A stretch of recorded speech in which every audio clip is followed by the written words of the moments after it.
cracher sur votre enfance.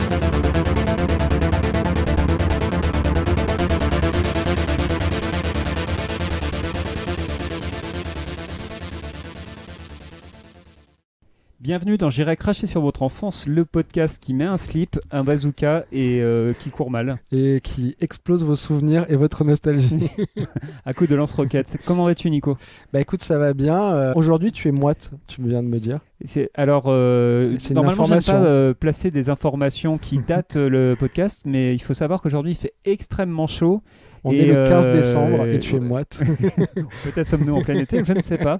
Mais ou peut-être parce qu'on a vu un film qui rend tout chaud et tout moite. En tout cas, si on aime les hommes bodybuildés en petits slips noirs. Quel est ce film, Bernie ? Eh bien, il s'agit de Commando. Ah, voilà, comme vous l'avez vu de toute façon sur le titre de l'épisode ou émission que vous avez vu. Donc un film de 1985 de Mark L. Lester, et je propose d'en écouter tout de suite un extrait sonore qui sera sans doute épuisant pour tout le monde. Très silencieux, je pense. Ouais. Ils l'ont pourchassé. Vous savez, colonel, on a eu beaucoup de mal à vous trouver. Ils ont assassiné ses amis. Et ils lui ont pris la seule chose pour laquelle il tuerait. Si vous voulez revoir votre fille, il va falloir vous montrer coopératif. D'accord ? Non. Maintenant, il ne sait pas où, il ne sait pas comment, mais quelqu'un doit payer.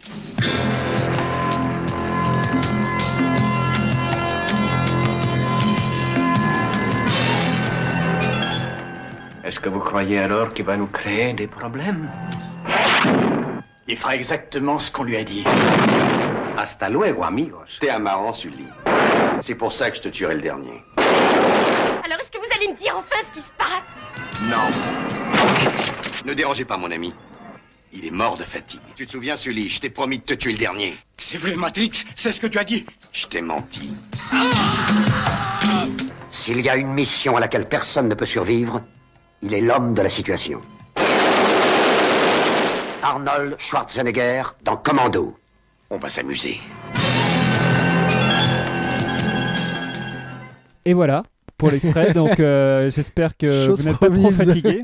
Chose due. Nico, est-ce que tu peux nous expliquer de quoi parle ce film ? Bernie, c'est l'histoire de Matrix, John Matrix, 13 ans avant Keanu Reeves, qui voit sa fille se faire enlever par des méchants, en gros. Et tu vois, il y en a qui auraient pleuré, il y en aura qui auraient fait ou quoi ou qu'est-ce. Mais là, John Matrix, qu'est-ce qu'il fait ? Alors déjà, c'est un ancien genre des forces spéciales, j'ai pas trop compris, mais de l'armée, quoi. C'est un assassin, quoi, comme Et tous les militaires. Et surtout, c'est Schwarzy, en fait. Alors, qu'est-ce qu'il va faire ? Il va arracher beaucoup de mobilier urbain. Ouais. Et il va arracher la tête des gens. Et puis surtout, en fait, il va tout faire sauter.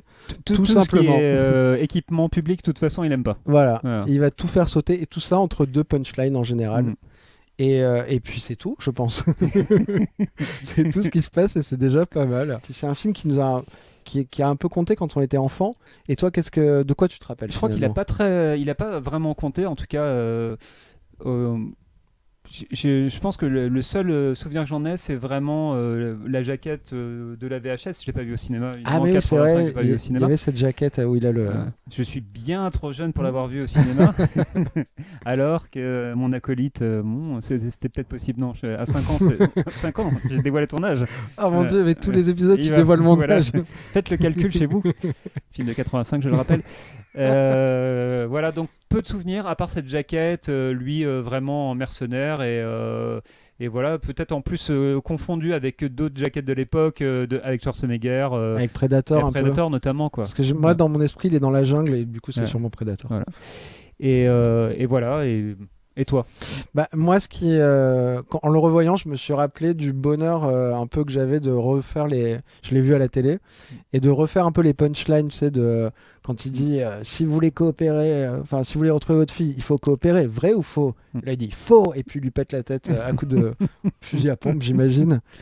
Et je me suis rappelé ça, j'étais là, ah ouais, il dit ça.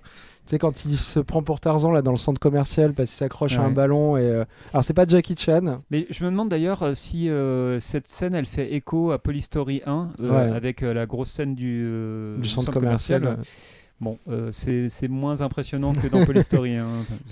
Déjà, bon, il y a peu de choses qui sont, chères auditrices, chers auditeurs, peu de choses sont plus impressionnantes que cette scène en termes de cascade et de... Ah tiens, ça va te couper le souffle quand il va sauter. Voilà. Ouais. Donc, bon, Commando a peut-être essayé à sa moindre mesure. Et on le remercie pour ça. Et moi, je me rappelle, quand j'étais petit, tu sais, au début, on le voit dans un chalet avec sa fille. Il y a une sorte de douce lumière. Tu sais, ils vivent en harmonie avec... dans le générique d'intro, en fait. Ah oui, c'est ça. Ouais. Ils vivent en harmonie avec la nature. Ils nourrissent des fonds. Moi, j'avais envie de me faire adopter par Schwarzenegger Oui. pour être le demi-frère de Alyssa Milano. Ouais. Voilà. Et ça suffisait. J'ai Ça cru que t'allais suffisait. dire le demi-lune d'Alyssa Milano. D'accord. Non, et déjà, ça suffisait à mon bonheur, tu vois, d'avoir cet homme grand, fort Ouais. comme ça qui est. Et Cet Autrichien à la coiffure, à la coupe militaire. D'ailleurs, cette scène. Donc il y a d'abord une première scène d'intro où il y a des gens qui sont tués, des anciens de son commando à lui. Et puis après on arrive à ce générique d'intro où on voit cette scène ultra kitsch. ouais, Donc c'est de vrai. lui avec sa fille, ils mangent une glace, ils s'amusent ensemble, ils la portent, ils jouent. Franchement, tu regardes tu sais, les photos de Poutine, là, tu sais, quand il tue un ours, c'est moins kitsch que voilà, ça. c'est ça. Bon, c'est Poutine torse nu sur un cheval, quoi. Ouais, c'est ça. Ouais. Et donc il y a toute cette imagerie aussi de l'Amérique, c'est des hommes hyper bodybuildés, ils sont tous forts, ce qui est paradoxal vu que c'est un Autrichien à la base quand même. Et puis il y a vraiment l'American way of life, quoi. Ils aiment bien déforester quand même. Ils aiment bien déforester, mais à la fois c'est pour construire, tu vois. Ils Oui. détruisent pour construire, et Alors, on c'est le ça voit- qui est beau. Moi, j'ai rien vu construire avec tout ce bois qu'il a arraché. hein. C'est une maison en bois. Hein. Ah, c'est lui ouais. qui l'a fait avec. Moi, j'imagine que c'est lui qui a fait. Il a l'air bricoleur, il a l'air de tout ce. Il sait tout faire, tu vois. Et, Moi, je l'ai vu surtout détruire des trucs. À mon avis, la maison était plus grande quand ils l'ont acheté, puis il l'a détruit. Mais assez rapidement, donc il y a son ancien patron, on va dire. Qui vient le voir. Qui vient le voir, parce qu'on a besoin de toi, Matrix, pour cette mission. Et pour le Appelez-moi surprendre, Neo. Il le surprend en lui prenant son arme et en lui pointant dessus. Ce qui est toujours rigolo. hein. Et tu te dis, C'est il y a les jeux. 2 autres militaires qui sont armés jusqu'aux dents juste à côté. Moi, je m'amuserais pas à faire ça. Ah, mais Et c'est il le fait quand même, Schwarzy. c'est John Matrix, quoi. Il le fait avec le sourire, tiens, je t'ai pris ton arme. Hop, hop, hop. Alors que l'autre est tendu, hein. Dès qu'il descend de l'hélicoptère, il fait sécurisez-moi ce périmètre. Je veux que personne me prenne mon arme comme la dernière Voilà. fois. Donc c'est un peu une sorte de pinacle du film crétin, on va dire, du film crétin des années 80, américain, militaire, hyper violent. C'est un film qui est ultra violent. C'est très violent, mais ce qui m'a fait bizarre, c'est que c'est assez soporifique, bizarrement. Tu vois, il y a un côté, il y a énormément. La musique est à fond. C'est la musique de comment il s'appelle ? C'est James Horner qui a fait ça. C'est pourtant un bon compositeur, Ouais. quoi. Et je la trouve. Moi, je trouve la musique toujours hors sujet. Des espèces de. Ah, il y a un pseudo truc un peu caribéen qui est. Pendant les scènes de tension. Voilà. Ça n'y a rien comprendre. Et je me suis endormi 3 fois devant alors qu'il y avait un bruit pas possible. Ça m'a rappelé, tu sais, quand t'es enfant et que t'es invité au mariage et que tu t'endors devant une enceinte qui hurle. Les lacs du Connemara, par exemple. Peut-être que c'est ce film qui a inspiré La Taupe. La Taupe, il se passe pas grand-chose, mais c'est un partenaire, par contre, sommeil. Partenaire, et sommeil. Commando, je trouve ça assez difficile à voir sans dormir. Au moins une fois. Ouais. Il y a au moins un petit dodo. Il y a un petit dodo. Donc, si vous avez des problèmes de sommeil, un petit Commando. Vous pouvez même le son à fond. Il n'y a pas de problème. Vous allez réussir à vous endormir quand même. Non, c'est des sortes de bruits blancs, je Ouais. pense. Voilà, c'est ça. Ou le bruit rose des enceintes pour les tester. Et en fait, c'est un film qui est extrêmement mal rythmé. Peut-être avant de rentrer dans la partie technique, je voudrais quand même revenir sur le casting. Ah, vas-y, dis-moi. Donc, bon, Moi, évidemment, à part Schwarzy, je connais personne. on a Schwarzy qui joue John Matrix. On a Rae Dawn Chong qui joue Cindy, donc qui va servir. Ça va être son acolyte. Féminin, donc c'est une faire-valoir. hôtesse de l'air, voilà, qui est complètement à faire valoir. On reviendra sur elle après. Il y a Vernon Wells qui joue donc. Le colonel. Non, lui, Vernon Wells, c'est celui qui joue le gros méchant à la le moustache boss de fin. Voilà. C'est avec la dégaine la plus improbable de l'histoire du cinéma. Donc, On y reviendra à la fin. Voilà. On garde le meilleur pour la fin parce que c'est quand même. Mais alors, lui, par exemple, avait fait avant ça, il avait fait Mad Max 2. Et après, ça a été un acteur notamment de MacGyver, assez récurrent. Ah oui, c'est d'accord. Voilà, c'est quelqu'un qui a fait quand même pas mal de choses. Il a fait... T'essaies de le réhabiliter là, je sens. Je sens que tu as eu l'impression qu'il s'est vraiment fait souiller par Matrix.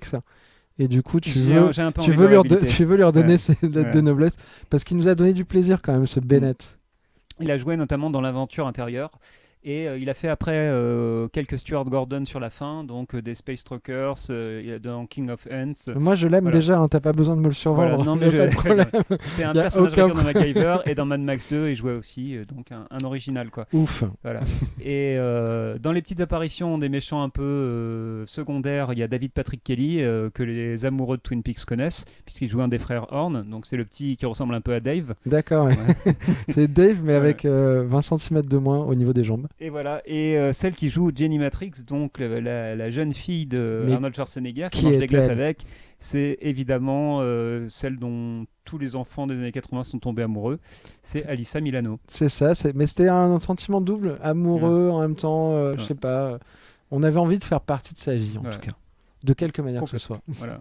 Alyssa Milano, qui avait déjà joué dans Madame est servie, puisque ça commence en 82, Madame est servie, mais qui n'avait pas fait d'autre chose. Elle avait fait, je crois, un téléfilm. Et pour ce rôle, d'ailleurs, il y a plein d'actrices qui ont auditionné. Je crois qu'il y avait Drew Barrymore, Jennifer Connelly, Shannon Doherty. Finalement, Charmed s'il a avait eu voulu 3 jouer dans enfants, Commando, ça aurait pu être le préquel de Charmed. Ça aurait été vraiment très très étrange. Peut-être que le film, il y aurait eu la résolution. C'est très compliqué et pouf, un sort de magie, tout est réglé. Magie. Voilà, et puis l'acteur qui joue le général, c'est le général Arius. Mais dans quoi on l'a vu? Je l'ai vu dans plein de choses. Dans Alien 4, ça je m'en souviens. Il joue dans Alien 4 et il joue aussi dans Mulholland Drive. D'accord, oui. Voilà. Et, très bon acteur. Hein.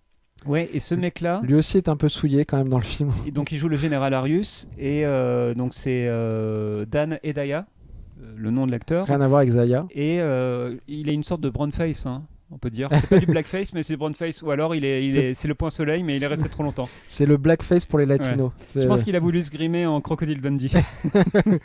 Il est resté trop longtemps sous les sunlights. J'ai l'impression que l'espagnol, il est censé parler espagnol couramment, c'est pas sa langue de prédilection. Quoi. C'est ni sa langue maternelle. Je pense qu'il a dû faire espagnol en LV4. Ouais. Je disais qu'en fait c'est un mec qui est né à Brooklyn, à New York, dans une famille juive, donc assez loin en fait de l'Amérique du Sud. C'est ça. Mais donc moi je voudrais revenir sur Schwarzy, sur son personnage quand même dans le film. C'est un peu une sorte d'archétype du héros qu'on a parfois dans le cinéma ou en série. C'est le héros indestructible, c'est assez particulier déjà comme type de héros, et surtout c'est quand même à mettre vachement en opposition avec ce que faisait Stallone dans les années 80. Et ce qui est marrant, c'est qu'on a un film dont on a parlé, écoutez le podcast. Dans notre deuxième épisode. Voilà, c'était Rambo 2, qui est sorti la même année que Commando, et où on voit vraiment cette différence-là, où Stallone lui-même disait, dans les années 80, Schwarzy, c'était celui qu'on pouvait pas, c'était l'intouchable, et moi je devais m'en prendre plein la gueule dans tous mes films, quoi. Et dans Rambo 2, effectivement, il se fait torturer, enfin c'est déjà pas mal. Ouais. Et Schwarzy, lui, à un moment, il a pas une côte cassée, mais je sais pas, il s'est pris un coup de bazooka, il se tire un peu le ventre, il a ah mon dieu, ça me tire dans le dos. Il a les lombaires sûrement, parce qu'à un moment il a la tête en bas, il tire sur les gens. C'est ce qui arrive souvent quand on se prend une roquette. C'est ça quoi. Et c'est vrai que j'ai retrouvé un peu ça dans la confrontation aussi plus tard dans les années 90 entre Van Damme et Steven Seagal, là où Van Damme s'en prenait plein la tronche dans tous ses films, et où Steven Seagal faisait des esquives et des wamashigiri. Je sais pas si c'est le bon terme. Bon, moi je pense que c'est le bon terme, en tout cas je le valide. Pour J'irai cracher sur ton enfance, c'est le bon terme. Et voilà, et donc c'est un... Et en même temps, je trouve que c'est ça qui valide le fait que tu peux le voir dans toutes les tenues possibles et imaginables. Je te laisse dire la tenue dans laquelle il... qui a été un peu spoilé au début de ce podcast dans l'intro, mais donc il y a un moment où ils arrivent sur une île. Il faut toujours arriver sur une île dans ce genre de film. En tout cas dans les années 80, c'était sûr, il y avait une île à la fin. Et il arrive avec son petit slip noir, son petit slip de bain, avec tous ses gros muscles.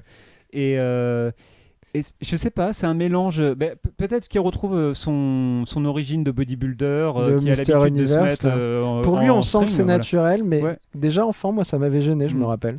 Mais alors là, c'est là où je vois, pour moi, l'espèce de culture autrichienne qui doit être proche de...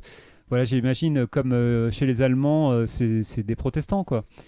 Donc, il y a ce truc, il y a ce rapport avec la nudité Non, mais qui est assez tranquille. s'il était nu, par exemple dans Terminator 1 ou 2, au début il est nu. Il est nu dans Terminator 2. Voilà, Ouais. et il n'y a pas de souci. Là, c'est le slip qui me. C'est pas la nudité. Mhm. Hein. C'est pas la bonne taille, c'est pas le bon rapport. Je crois là, c'est vraiment un film où il faut qu'il montre qu'il a des muscles, à tout prix. Ouais, et il à tout veut. prix. Voilà. C'est très étrange. Donc, bref, il y a un petit moment comme ça. C'est qu'un minimum de textile, quoi. Il y a le Ouais. moment où il court aussi avec son petit bazooka. Où j'arrive. Non, mais alors, c'est pas une métaphore, c'est vraiment il court avec un bazooka. Mais alors le problème de Schwarzenegger, contrairement à Stallone qui court plutôt pas mal, Moi, j'aime bien comme il court, Voilà. Stallone. et c'est un vrai sujet pour moi, la course de Schwarzenegger, parce que ça définit qui est un bon réalisateur et qui ne l'est pas. Et quand par exemple Cameron le fait courir, notamment dans True Lies, il n'y a aucun problème puisque c'est un mec qui sait placer sa caméra. Donc le problème de Schwarzenegger, c'est vu le corps qu'il a, c'est difficile de courir, quoi, de déplacer toute cette masse-là. Il n'y a aucun sprinter qui a ce corps-là, quoi. Et c'est fait pour soulever des choses ou pour faire des démonstrations, Ce mais qu'il pas fait pour souvent courir. dans le Voilà. film. Hein. Souvent, il soulève Voilà. soit des Soulève gens, une voiture, une cabine des gens. téléphonique, oui, des gens. un ascenseur.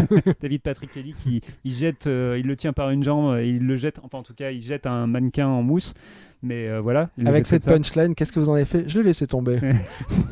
Ah, c'est voilà, le film des punchlines. Ou alors dans Predator qui sortira 2 ans après, pas de problème pour courir aussi parce que McTiernan évidemment c'est un bien meilleur réalisateur que Mark Lester là. Mais on en vient quand même au fait que c'est un moment en tout cas où il doit savoir s'entourer. Ouais. Et oui, il sait s'entourer et c'est un peu une tâche, on va dire, dans sa filmographie. Qui allait un peu crescendo, quoi. Il avait fait, bon, au départ, il a eu du mal à percer Schwarzenegger, et puis après il y a la rencontre avec Milius où il obtient le rôle de Conan. Conan le barbare. Voilà, Conan le barbare. Après il fait le deuxième Conan, Conan le destructeur, par Richard Fleischer, un autre grand réalisateur, mais bon, c'est pas un grand film, le deuxième. C'est un peu, ouais, c'est kitschouille, quoi. Après il va y avoir Terminator 1. Et donc il va y avoir aussi, je crois que c'est la même année, il y a Calidor. Donc Calidor, c'est la version un peu, ouais, c'est un sous-Conan fait aussi par Richard Fleischer. D'accord, qui s'est dit ça a vraiment bien marché ce que j'ai fait. Là il était un peu vieux, mais Richard Fleischer c'est aussi L'étrangleur de Boston, c'est 10 Rillington Place, enfin voilà, c'est 20 vraiment, milieux sous les mers. 20 milieux sous les mers, c'est un très grand réalisateur, Richard Fleischer. Mais c'était aussi un gars qui était là pour faire le taf, pour faire un peu le tâcheron de temps en temps.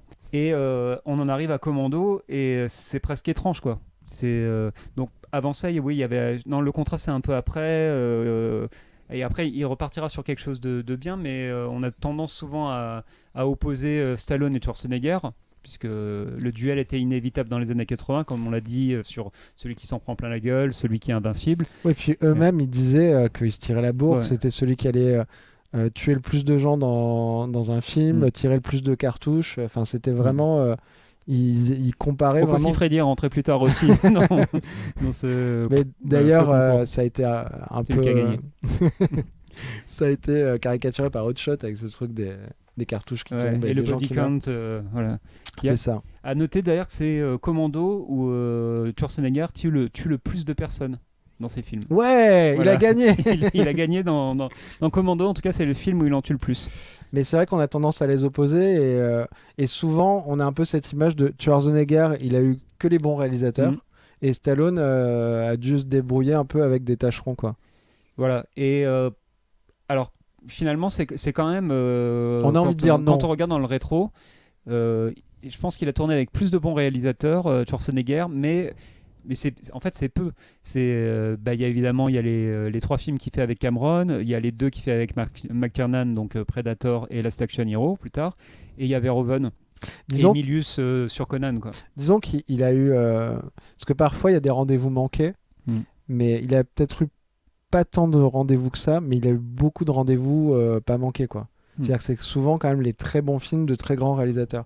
Il aurait pu avoir des films mineurs de grands réals, comme ça arrive parfois. Avec Cameron, il fait les deux, puisqu'il fait 2 chefs-d'œuvre, les 2 Terminator, Et il fait un film mineur, quoi. True Lies chez Cameron, c'est un petit Oui, film. non, mais quoi. c'est pas un rendez-vous manqué comme, je sais pas moi, on va dire que Stallone, je sais pas quel grand réalisateur. Non, il a pas eu de grand réalisateur de toute façon. Pas vraiment. Alors, c'est James Mangold qui avait fait Copland. Ouais, mais on peut pas Voilà, dire que c'est pas vraiment un grand réalisateur, mais bon, c'est un mec qui est toujours un peu en activité. Ouais, c'est qui- celui qui a fait Indiana Jones 5, donc on peut vraiment pas dire que ce soit un grand réalisateur. Je sais pas, j'ai essayé Pardon, d'en trouver un James. comme ça. Voilà. Je crois que tu Ouais. m'en voudras pas. Et c'est vrai que Schwarzy, il charrie avec lui un peu toute cette culture américaine. Il y a vraiment tout le culte du corps, comme tu le disais. Ouais. Mais aussi un peu tous les... on sent, tu sais, la fascination pour les grosses bagnoles. Il y a pas mal de petits messages un peu subliminaux. Tu vois, quand la fille a dit... je sais pas pourquoi elle parle de... Ah, vous, les mangeurs de viande rouge. Mm. Tu vois, comme quoi, genre, si t'as la force, Ouais. tu manges de la viande rouge. Si tu manges de la viande rouge, t'es énervé. Mm. Et si t'es énervé, tu te bats. Si tu te bats, c'est cool. Ouais. Ça fait un peu loin, Mais mais... voilà, elle fait un peu double discours. C'est si vous voulez être fort comme eux, mangez de la viande rouge, mais en même temps, dans la même bagarre, donc c'est la C'est vrai qu'elle baston a- qui a lieu dans un motel avec Bill Duke. J'aime bien cette baston. Bill Duke, donc c'est un acteur qui joue après plus tard dans Predator aussi. Mais là, il joue un espèce de tueur qu'on voit au début Mais du j'aime bien film, sa tête, j'aime bien sa qui tête. joue d'abord un éboueur, après un espèce d'homme d'affaires. Voilà, il multicarte. Une sorte de transfuge de ouais. classe, du coup. Ouais, non, mais c'est un mec qui a un vrai charisme. Et dans la baston, elle dit aussi ah là là, ces gars ont trop de testostérone. Voilà. Mais bon. Et en même temps, je sais pas, tu sais, elle a son décolleté, elle est Ouais. un peu... on sent qu'il y a des elle est un peu sentiments... émoustillée par ça. Elle a des sentiments très contradictoires. Elle aime bien l'ultra-violence, je pense. Elle aime bien l'ultra-violence. Et en même temps... Femme de facho. quoi. on sent... en même temps, on sent qu'elle a pas eu trop le choix non plus d'accompagner Schwarzy. Ah, ben il lui impose complètement. Là, Tu c'est vois. de toute façon, il impose tout. Déjà, il arrive, il arrache le siège Ouais. de sa bagnole, j'ai Ouais. pas compris pourquoi. Ben, là, c'est encore pour montrer le surhomme, c'est que c'est dans une On petite arrache les décapotable. Donc je me dis, les hôtesses de l'air, bah, dis donc, on arrive quand même à se payer des bonnes bagnoles, donc c'est encore l'Amérique un peu qui triomphe. Mais par contre, ils ont sans compter leurs hommes surpuissants et leurs gros muscles. Ah, il n'y a pas assez de place, il faut que j'arrache le siège. Mais Peut-être qu'il aime bien sentir le contact, je sais pas. Peut-être il est caisse, mais il a un très gros cul par contre. C'est peut-être ça, mais je pense qu'il a. Et peut-être donc ce petit slip noir servait à cacher, parce que le noir c'est un massy, hein, évidemment. Donc voilà, ça y est, on a trouvé pourquoi il a mis un slip. Ok, check. Ça c'est fait. Prends garde Un à toi, mystère de Sherlock moins dans Holmes. l'univers. Mais donc c'est vrai qu'il il impose vraiment tout. Elle, on a parlé de personnages féminins qui servaient vraiment à rien dans les années 80. Mm. Pour moi, elle est vraiment dans le haut du podium. Mm. Parce que bon, non seulement elle sert à rien, elle fait pas avancer l'histoire, elle est tout le temps en train de crier. Mm. Et surtout, je trouve qu'elle véhicule cette image de victime qui veut bien accompagner et qui finalement est contente de se faire agresser, quoi. Et je trouve que c'est une image à véhiculer qui est atroce en fait pour les femmes d'une manière générale. Mais complètement. Pour l'espèce et humaine il y en a à la fin une particulier. espèce d'ailleurs ils vont former une famille recomposée. Elle est déjà contente de retrouver Alyssa Milano qu'elle a jamais vue de sa vie. Elle dit oh, bah, c'est maman. C'est ma nouvelle maman. Voilà, voilà, y a pas de C'est souci. moi ta nouvelle maman. Je suis hôtesse de l'air et je pilote des avions. Mais c'est pas, et d'ailleurs c'est souvent le cas dans les films avec Schwarzenegger, c'est que Ça parle de c'est pas un famille. personnage qui est pas très sexualisé non plus. C'est une sorte de machine, quoi. Et ça lui arrive de tête comme ça. Il y a 2 fois où c'est sexualisé. C'est Dans True Lies. dans l'intro. Ouais, il y a True Lies avec Jamie Lee Curtis qui le chauffe, et puis avec Tia Carrère. Et Tia Checky Carrère. Cario, Checky chauffe Cario. Schwarzy. Je Ok. crois. Checky Cario. C'est vraiment, je sais pas quel est ce film. Tia Carrère. Et il y a aussi C'est un prénom que tu dis. dans l'intro de Conan où il y a une voix off qui raconte on lui a donné les plus belles femelles, machin, et voilà, il y a un petit peu de sexe à ce moment-là, mais sinon. Mais en dehors comme de ça, c'était pas une grand-chose. machine, Voilà. il a vraiment pas compris ce qu'il fallait faire. Voilà, c'est ça, quoi.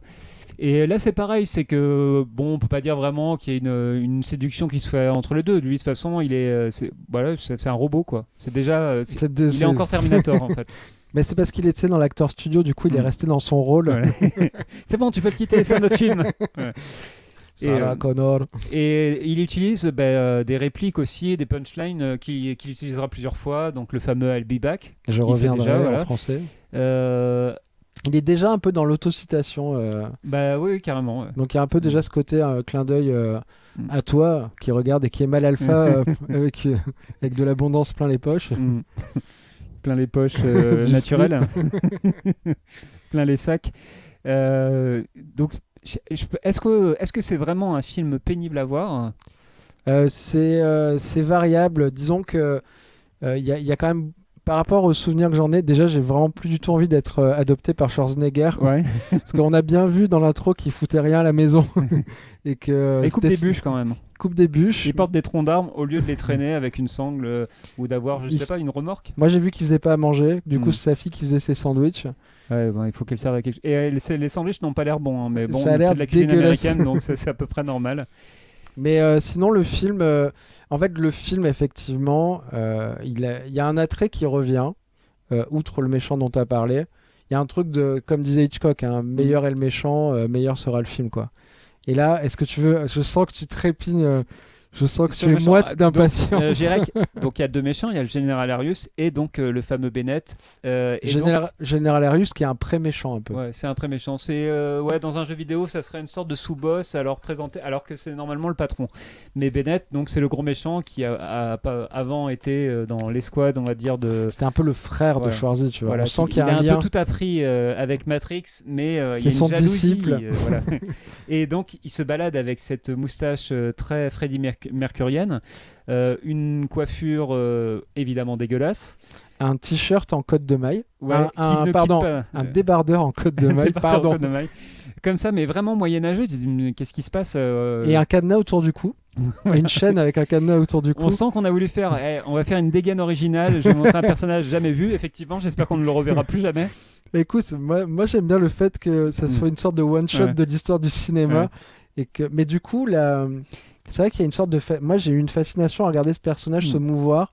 Je me suis demandé si est-ce que l'acteur a eu une sorte de liberté pour improviser. Moi j'ai l'impression qu'il y a une liberté totale. Il est un peu en roue libre. Ouais. Il y a eu beaucoup de drogue aussi. On en revient, les années cocaïne, tout ça. Mais ce qui est bien, c'est que donc Schwarzenegger fait beaucoup de punchlines, mais lui-même répond à ces punchlines. Donc au fameux I'll be back, il fait « Je serai prêt !» Avec son couteau à la main. Voilà. Est-ce qu'à un moment il lèche la lame du couteau, ce genre de truc? Je sais plus. C'est peut-être un moment où je faisais une micro-sieste. Voilà, tout ça pour dire que grâce à Bennett, de son nom qui est... Alors que c'est étrange que ce soit le disciple de Schwarzy, mais ils sont pas du tout gaulés pareil. Là où Schwarzy, c'est quand même cette espèce de machine monstrueuse. Lui, on dirait plutôt un supporter de Lens. Une pomme de terre que tu aurais laissé trop longtemps au soleil. Ou une grosse patate douce. Voilà, qui est un peu... elle est un peu mal formée maintenant. Et donc, moi, si on devait faire une sorte de compétition des films des années 80 crypto-gays, la scène de combat entre Matrix et Bennett, ça s'invente pas. Donc le combat final. Combat final, tournoi glacial du bien contre le mal. Je trouve qu'il aurait la palme largement devant Top Gun, largement Rambo 2 et tout ça, quoi. Ouais, alors, parce que... Parce qu'ils se battent, mais l'autre le chauffe quand même. Ouais. Et Matrix, en fait, il y a une excitation. Les deux sont excités. Les deux sont excités. Ouais. Au début, il n'y a que le Bennett qui est excité. Ouais. Et donc là, c'est ça qui est beau, c'est qu'on sent qu'ils sont consentants, quoi. Donc allez-y jusqu'au bout. Et ils l'achèvent en lui lançant un gros tuyau dans le ventre. Donc il lui crée un nouvel orifice. Par lequel sort de la fumée parce qu'il était vraiment trop moite. Il était fait de fumée, je sais pas. Voilà. Donc il y a un côté, c'est vraiment, donc ça se finit comme ça, c'est très phallique comme fin. Je voulais revenir moi sur la motivation du départ de tout le film, c'est que donc je reviens vraiment au début, mais il y a le général Arius en fait qui était un ancien dictateur d'un pays d'Amérique du Sud imaginaire qui a été viré par les États-Unis pour mettre en place la démocratie. Je sais pas si vous voyez oralement, j'ai fait des guillemets aussi. Avec les doigts, vous savez. Avec tout. Avec les pieds, avec mes doigts de pied, j'ai fait des guillemets. La démocratie américaine. Voilà. Et ce qui est très ironique, sachant que c'est le gouvernement américain notamment qui a mis en aidé place, à renverser Allende au Chili et à mettre en place Pinochet, quoi. Ils ont vraiment soutenu qui était un démocrate. démocrate, un très grand démocrate, Pinochet. Et ils ont fait la même chose au Nicaragua. Hein. Ils ont installé plusieurs fois en plus la dictature. Et dès qu'il y a eu un semblant de démocratie, ils ont envahi le Nicaragua pour remettre en place la dictature. Donc c'est vraiment inverser le truc. Mais je fais un peu ce parallèle qu'on avait déjà fait, écoutez l'émission, avec Rambo 2, où c'est les années 80 où les États-Unis réécrivent l'histoire, quoi. Et ils peuvent se permettre en plus de faire ça puisque ils sont complètement en train de gagner la guerre froide. En 85, on va dire, c'est joué, quoi. Il n'y a plus ce stress des années 70 ou des années 60. C'est pratiquement joué. Il restera plus qu'une estocade à mettre et ça sera sûrement un film dont on parlera. Ils le savent que déjà culturellement, ils ont largement gagné par rapport au bloc de l'Est. Et voilà, l'URSS est sur la fin et c'est comme ça qu'on enchaîne avec plein de films qui montrent des Américains triomphants. Oh là, mais on en parlera bientôt. Voilà. Peut-être qu'on peut laisser même notre auditoire avec sur ce suspense. Grand concurrent peut-être d'Arnold dont on a parlé. On a dit c'est Stallone pour celles et ceux qui n'ont vraiment pas su. Peut-être si qu'il y en a qui font des micro-siestes. Voilà. Est-ce que dans ce film il y a le plaisir, on va dire, d'un bon nanar? Parce que c'est clairement un nanar. Il y a un peu le plaisir coupable, je trouve, qui a pas du coup dans Rambo 2, mais dans celui-là, si tu as envie de te faire une soirée plaisir coupable entre deux trucs, deux parties de jeux vidéo, tu vois. Moi, franchement, je trouve que c'est un film qui est, par exemple, moins bien réalisé que Rambo 2, mais par contre, c'est vraiment pas pénible à regarder. Parce qu'en plus, il y a ce côté-là de... un peu comme un téléfilm que tu aurais pris en cours où tu te dis oui, si je m'endors devant, c'est pas très grave. Oui, tu peux te réveiller une demi-heure après, il se passe pas, il y a pas. C'est la même chose, c'est des explosions, il y a des morts et alors il faut pas louper la scène du slip, mais sinon en dehors de ça, globalement c'est le même film tout le long, quoi. Non, c'est vrai, mais c'est vrai qu'il y a ce côté un peu trans, pas désagréable. Ouais. Une transe un peu douce puisque c'est quand même très mal rythmé, mais voilà, moi Toi, tu le conseillerais? Ouais, moi c'est se faire un programme par exemple de nanar, tu vois, pas très violent, quoi. Tu vois, globalement c'est propre, il n'y a pas le côté nanar, c'est pas une série Z non plus, mais il y a quand même un peu un esprit Z dans le scénar et il y a quand même quelques gueules du cinéma qu'on aime bien retrouver, quoi. Oui, et puis il y a quand même ce plaisir d'avoir, parce qu'à l'époque c'était un peu la plus grande star du monde, se commettre dans quelque chose, tu vois. Donc il y a toujours ce côté un peu très agréable de voir ça, quoi. Ouais. Donc voilà, revoyez-le ou voyez-le ou écoutez l'émission et en buvant un coup peut-être ou sans boire un coup. Réécouter l'épisode sur Rambo 2 en regardant Commando. Il y a plein de combinaisons qui sont possibles. Essayez, faites des combinaisons, faites de l'échangisme avec les épisodes. Je crois qu'on peut vous laisser faites du 2+2. Je crois qu'on peut vous laisser là-dessus. Il fait moite, on est moite aujourd'hui, c'est pour ça. En plus on a vu le combat final, des gros tuyaux qui rentrent, voilà. On vous dit à la semaine prochaine. Et puis, prenez soin de vous.